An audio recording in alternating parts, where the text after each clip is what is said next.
I think we've become very comfortable as a society using words like anxiety and stress. And I think those two words hold a lot of people back in business, both as entrepreneurs, but also as employees. I mean, I know so many entrepreneurs who struggle to grow. And when I talk with them, the great majority of the words that they are using are based around being either stressed out about the economy or underperforming employees or by the competition, or they say how much anxiety they've got around the changes in the economy or whether or not their team is going to deliver or how this next promotion or launch is going to go. And they allow those thoughts to hold them back. But it's really important to understand that those are literally just thoughts they're having. And those thoughts are what's causing their stress or their anxiety. So let's discuss a very, very simple equation.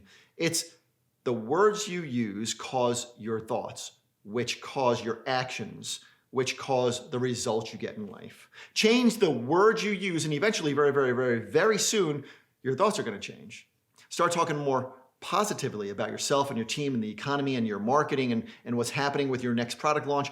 And your thoughts surrounding those topics will become far more positive. It happens all the time. And you'll begin to take actions that are far more productive. And the small daily positive actions you take will start to show greater and greater and greater results in your life.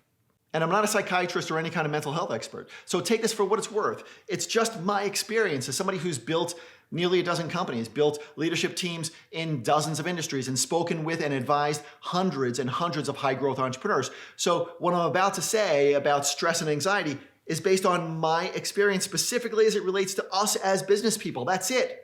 Tell me in the comments whether you agree or disagree with what I'm about to say here. Or maybe you have better insight. Share that with me too, because I want to know what you think about this.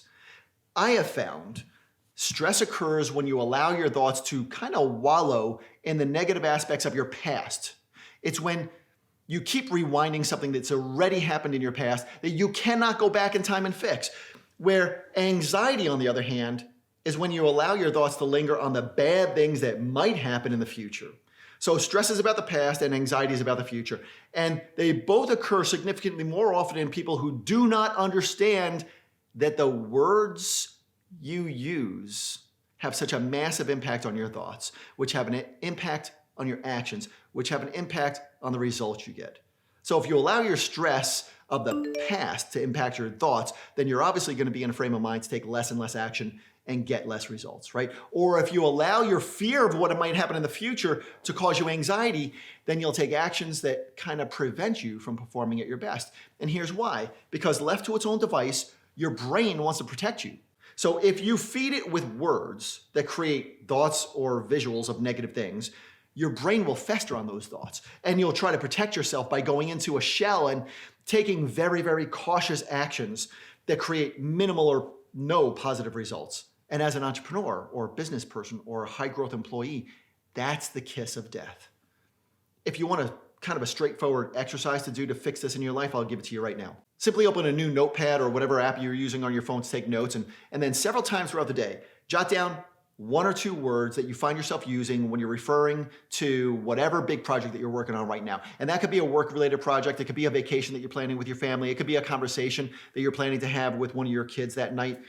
And then do that for a day or two, writing down the key words that you use when you think about or you talk about those events.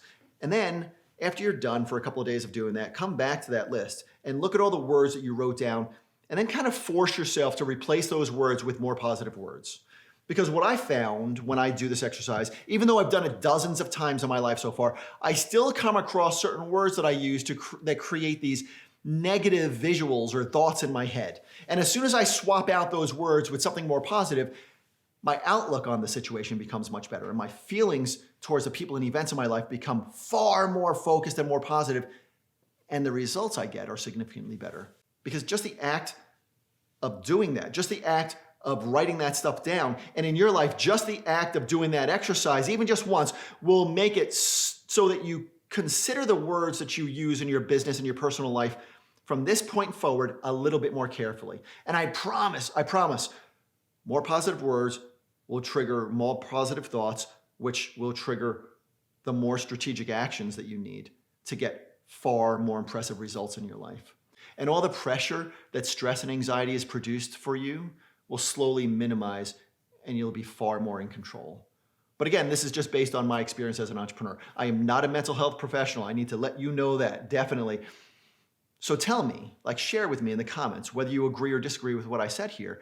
And if you agree, give it a thumbs up and share this video with a friend.